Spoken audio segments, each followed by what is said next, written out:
Caller, you're live on the air. What's your name, comment, and or question?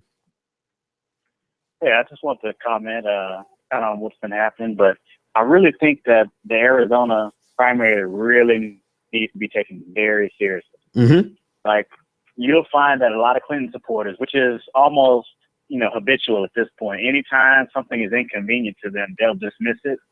Or if anything looks unfair to them, they'll dismiss it. But this is literally Florida-style voter suppression. This is literally Florida. People being removed from the rolls or saying they're no longer a Democrat when they've been a Democrat all their lives. Mm-hmm. Then all of a sudden, you call the election while people are in line. A lot of precincts are still open and people waiting in line to vote. Mm-hmm. How can you call the election at one precinct's reporting? And I started doing more research, and I had some evidence back in Boston, Massachusetts. I sent it to you on Twitter in a message. I don't know if you see them or not. But it basically has statistical analysis that said all the hand-counted ballots were actually flipped. The results that they've reported were a lot different from the machines. So there's definitely something with the election not being transparent and not having a paper trail where people can easily verify the results. And this isn't right. And you're right. Even if Hillary Clinton does benefit from this now, Clinton supporters should be very worried about this moving forward, because they're going to have down ballot effects on all Democrats. And we'll be stuck not only fighting, just to get a Democrat at all, but we'll be fighting, we'll be fighting not only to get a progressive, but we'll be fighting just to get a Democrat in general. Absolutely. And anybody, and that's what I said, this benefits Hillary Clinton right now, right? The lower turnout benefits Hillary Clinton, but in a general election, low turnout and voter suppression benefits the Republican Party, hands down. So I agree with you. Man, honestly, on Twitter, I get like 100 messages like every half hour at this point. So it's kind of wild over there. Let me also say one more thing.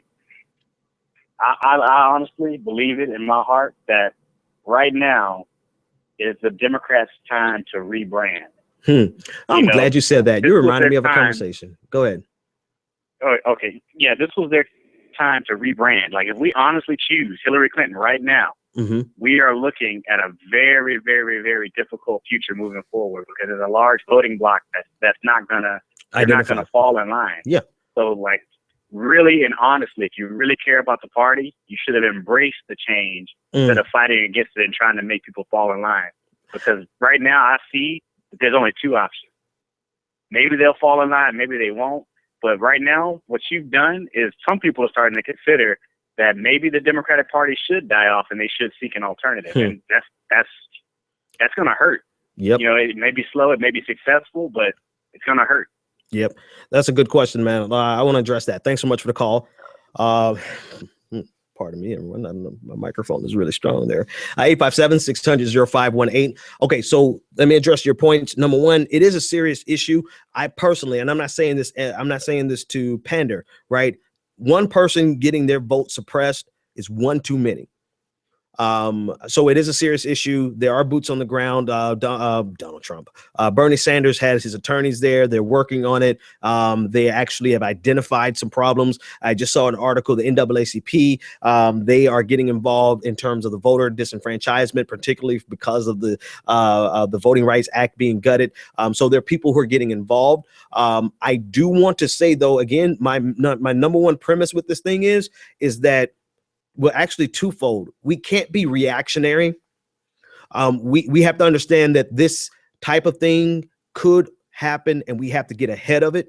Number two, we have to win by such large margins so that they can't play these games. That's my whole thing. And that at this point, when the margin is like 18 points in Hillary Clinton's favor, well, I doubt we find 18 points worth of suppression, but if stranger things have happened, though. I don't put it, hell, I don't know, man.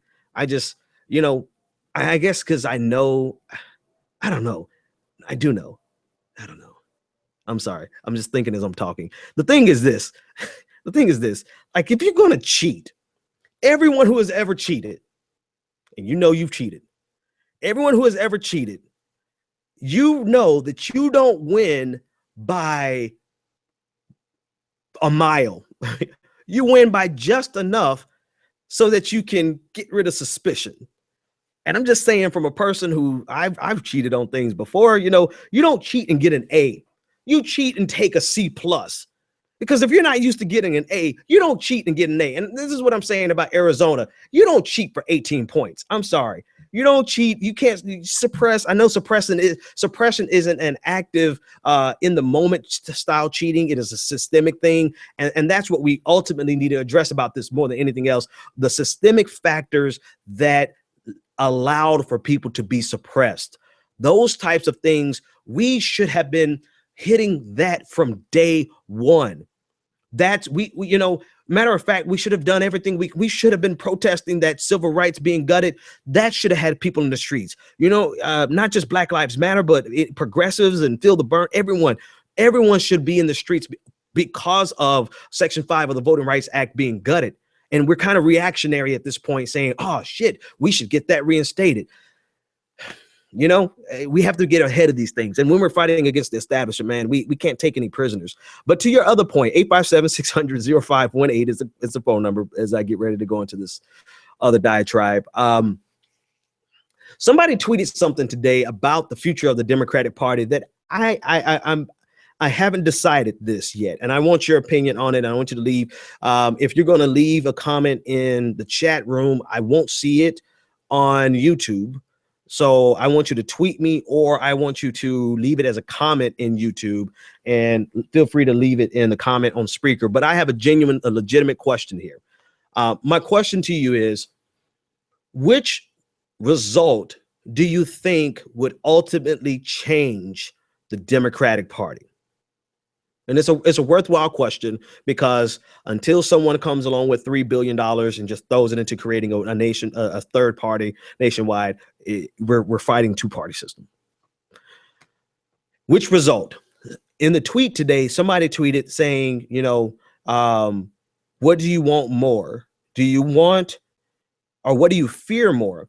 Do you fear 4 years of Trump then more than you fear the continuation of neoliberal economics?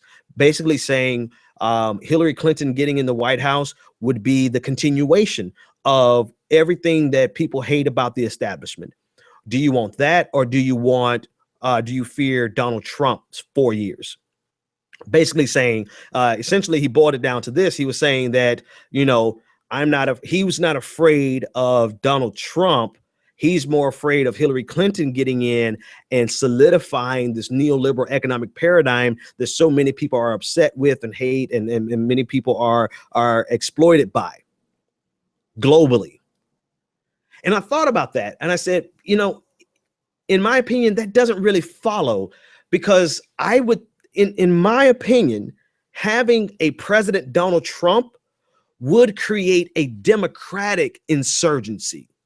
And that Democratic insurgency would be so mobilized to get anybody in office in 2020, any Democrat in office in 2020. No reckoning with the ideology, no reckoning with what they really stand for. It would create a Donald Trump presidency, or a Ted Cruz presidency would create a Democratic, a party insurgency to come back. Like, that would mobilize them. It would not, in my opinion, a President Donald Trump would not destroy the Democratic establishment that so many people are upset with, right? So that's scenario one. Versus having, and this is all hypothetical, right? And we're going into the minutia of thought, right? A thought experiment. We're doing a thought experiment. Scenario two, you have President Hillary Clinton, and you have a progressive insurgency. A progressive insurgency that is going to mobilize to fight back against the very moderate conservative Hillary Clinton's presidency. So in scenario one, you have a Democratic establishment where the party will still be there. It's an insurgency. They're mobilized. They're going to be angry for 4 years. We've got to get the number one. You know, you're going to have Democrats getting up there saying our one goal is to ensure that President Trump doesn't have a second term, right? That's a party insurgency. And I know this is all kind of, you know, hell, it's 10:39. We've done an hour and a half of the news. Let's have a thought experiment. So I want to know, which one do you think is more likely to break the Democratic establishment and break them away from their corporatist ties, break them away from their neoliberal economic policies, break them away from their hawkish policies? Would it be a Donald Trump, a President Donald Trump, or would it be a President Hillary Clinton that has to face those millions of people who are at the point that the last caller stated? They're not going to buy into it. You know, they're not going to co-sign. It would be a reckoning. It would be a purging. It would be the difference. You would see Republicans becoming, I'm telling you, with a President Hillary Clinton, you know, you would see Republicans becoming Democrats. And that would further, you know, that would further solidify the fact that the Democratic Party is no longer progressive. They're already talking about it. You have Republicans already talking about leaving the Republican Party and coming over to vote for Hillary Clinton. How much more evidence would anyone need to show that she is not a progressive? So the question is, you know, and I've been talking around it. The question is really simply this: which one is worse? Which one is going to be the threat to the Democratic establishment? A President Donald Trump or President Hillary Clinton? Which one do you think would actually bring the type of revolution, progressive revolution that's trying to build? Now, of course, your answers, some people are going to say the answer is President Bernie Sanders. I understand. I get that. But I just wanted you to come with me on a thought experiment for 10 minutes. And I digress. Caller, you're live on the air.